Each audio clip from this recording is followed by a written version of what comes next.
John Taylor had been in this line of work for over a decade, and he'd seen fires that reduced houses to ashes, watched as buildings collapsed, and witnessed more heartache than anyone should have to bear. But even he couldn't the moment when the call came in. Engine 13. We have a 1075 residential structure fire urgent. Location 2145 Sycamore Avenue. John's eyes snapped open. He was already in his gear, halfway through his coffee when the call came in.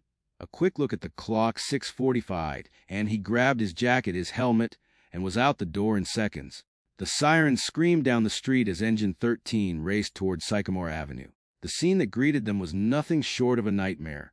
A 2-story home fully engulfed in flames. Thick black smoke poured from every window. The structure was already failing.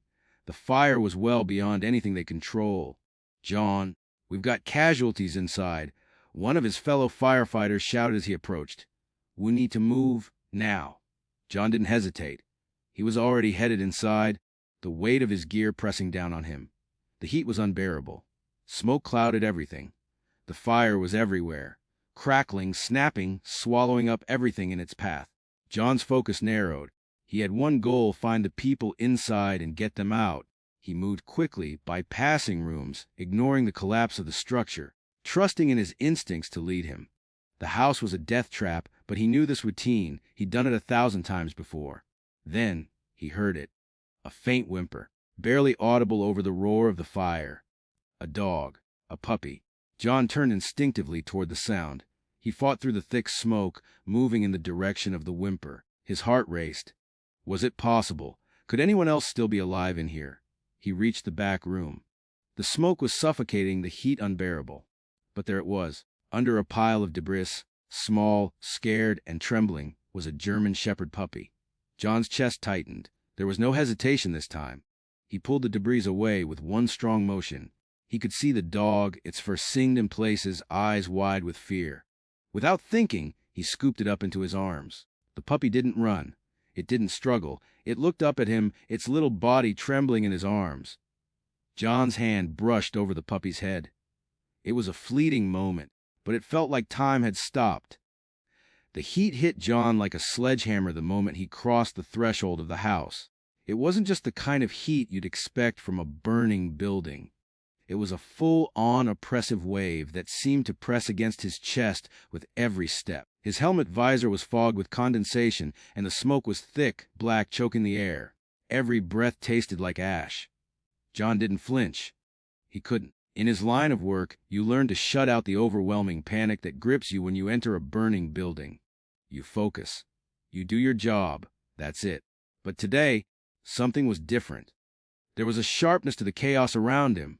The fire wasn't just an abstract threat. It was alive, creeping through the walls, devouring everything in its path. He could hear the building cracking, like a giant about to fall. There was a sense of urgency in the air, something about the intensity of this fire that made every second feel like a minute. His heart raced, but his body moved on autopilot. His boots slapped against the floor, wet from the fire's aggressive thirst, each step carrying him deeper into the house. "Move fast, Taylor!" A voice shouted from behind him. It was Rob, one of the newer guys on the crew, but even his voice seemed to tremble under the weight of the fire's roar. "We've got casualties on the other side of the house!" "We're already losing ground." John nodded, not breaking his stride. He reached for his radio but stopped. Another sound, something soft, something distinct, caught his attention. A whimper. He stopped cold and his heartbeat skipped. Not just a crackle of the fire or a loose beam breaking. The sound was too distinct, too alive. His eyes darted around, scanning the smoke for the source. It was hard to focus. Everything in his view was distorted, flames dancing and shifting in the haze. But then it came again. A faint whimper. The puppy. His heart slammed against his rib cage. His mind raced for a moment, but the next instant, instinct took over. "Rob." He called out to his teammate, still not turning back. "I hear something. Stay with the team. I'll be back in a minute."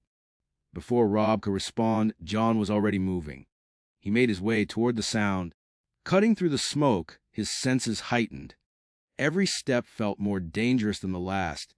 Each one carried him further into the furnace, like heat of the house. His gear was stifling, but he pushed forward, feeling his breath become more shallow as the air grew heavier with each inhalation. The fire cracked and snapped around him, the flames closing in. But it was the puppy's cry, desperate and weak, that spurred him on. That sound reminded him why he was here. This wasn't just another rescue. There was something precious here, something he couldn't ignore. As he neared the back hallway, the sound grew clearer, and the small whimpers turned into soft cries for help. John's mind worked fast. He had to find the source before the fire made its next move. The heat was intense now, and the air was thick with black smoke, but John focused solely on the noise. Through the haze, he saw it, something small huddled against the wall, hidden beneath a pile of debris. The flames were just feet away, their presence casting an eerie orange glow across the wreckage. He crouched down, his knees aching from the weight of the gear, and reached into the wreckage. His fingers brushed against something soft, and then he felt it. The warmth of a tiny body. His heart lurched. It was a German shepherd puppy, barely a few months old. Its fur singed in places. Its tiny body trembled against the debris. The moment the puppy froze, eyes wide, too scared to move. For a split second, John hesitated, seeing the sheer terror in its gaze, but then something inside him clicked. He couldn't leave it. With a grunt, John began pulling away the debris, his hands working quickly but carefully. The puppy's whimpers had stopped. It had seemed almost too still. He could feel the heat from the flames growing closer, the walls cracking, the structure groaning as the fire pressed harder against it. "Come on, little one," he muttered, pulling the last of the broken wood and pieces of drywall away. "You're going to be okay." The puppy, still trembling, didn't run. Instead, it slowly turned its head and locked eyes with John, its tiny body shaking. John felt something stir in his chest, a deep, visceral pull toward the animal. There was no escaping the bond that formed in that instant. There was no one else here for the puppy. Only him. "Gotcha," John whispered, lifting the puppy into his arms. It was light, but heavy with the weight of everything that had happened. The puppy's body shook with fear, but it didn't try to escape. It clung to him instead, instinctively wrapping its tiny paws around his arm, its face pressing against his chest. The heat in the house had become unbearable, and John knew they didn't have much time left.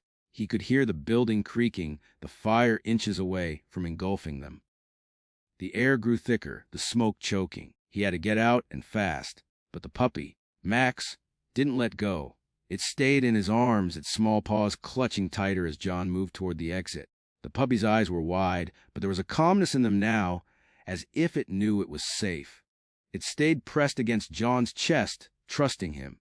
John's heart pounded as he pushed through the smoke-filled hallway. The crackling of the fire was deafening now.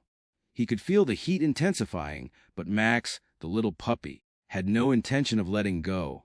Every step John took, the puppy was right there with him, clinging, not an ounce of hesitation, in its small body. John felt a surge of something he hadn't expected. It wasn't just the adrenaline of the rescue. It was something deeper, something personal. The puppy's loyalty, its instinct to stay close, struck him harder than anything he'd felt in a long time. In that moment, he realized it wasn't just a dog being saved. It was a creature that had found someone to trust. Someone who would be there for it, no matter what. The sounds of the fire still echoed in John's ears as he stepped out of the house. The blaze raged on in the background, its crackling flames a reminder of the destruction left behind. But for John, it felt like everything else slowed down the moment he crossed the threshold. The world outside almost surreal compared to the chaos he'd just been in. The cold air hit him like a shock. He couldn't remember the last time he'd felt the relief of fresh air, the heavy weight of his gear pressing against his body, the tingling of his skin as it caught the breeze. But it wasn't just the air that felt different. It was the small, trembling puppy in his arms. Max, the little German shepherd puppy who had clung to him with a desperation John hadn't anticipated. John's heart was still racing, adrenaline coursing through his veins. He looked down at the puppy in his arms. Max, with his wide eyes, his tiny body pressed against John's chest, and his paws still gently clutching the fabric of John's jacket. The puppy had stopped shaking now, but its eyes remained anxious, scanning their surroundings, unsure if the danger was truly gone. John knelt down carefully, Mindful not to hurt the dog, he placed Max on the ground in front of him, keeping one hand on the puppy's back as it stood shakily on its legs. For a brief moment, they simply stared at each other. Max didn't make a sound. No barking, no whimpering. The puppy's eyes met his in a way that made John's chest tighten. He couldn't help but feel something stir within him. It was as if, in that brief instant, the two of them shared an understanding, an unspoken recognition that they had both been through something traumatic, something life-changing. And now they were here together, at the edge of it all. John's throat tightened, but he didn't know why. He cleared his throat, shaking off the unexpected feeling. "Easy, Max," he muttered under his breath, still watching the puppy's every move. "You're safe now." He looked up, realizing the entire fire crew was gathered around him, their eyes filled with a mixture of disbelief and admiration. They had seen the puppy being pulled from the fire, had seen John emerge, cradling it in his arms as if it were a part of him, not just some helpless creature. Rob, one of the newer members of the crew, was the first to speak. Rob trailed off, unsure whether to ask what everyone was thinking. Could this be the same puppy they had all seen moments earlier, trapped in the blaze? Max wasn't just a rescue mission anymore. He was a companion, a living being who needed someone to love him, someone to guide him through the aftermath of trauma. And maybe, for the first time in a long while, John needed that too. John looked down at the puppy at his lap, a slow, reluctant smile spreading across his face. "All right, buddy. I guess you're sticking around." The world around John had always been about control. The firehouse was a place where decisions had to be made quickly, lives had to be saved, and every move was deliberate, measured, and often life or death. John had built a life around the sense of control, of distance, of professionalism, of keeping his emotions in check, because when you work with flames, you can't afford to be anything but focused. But Max had changed that.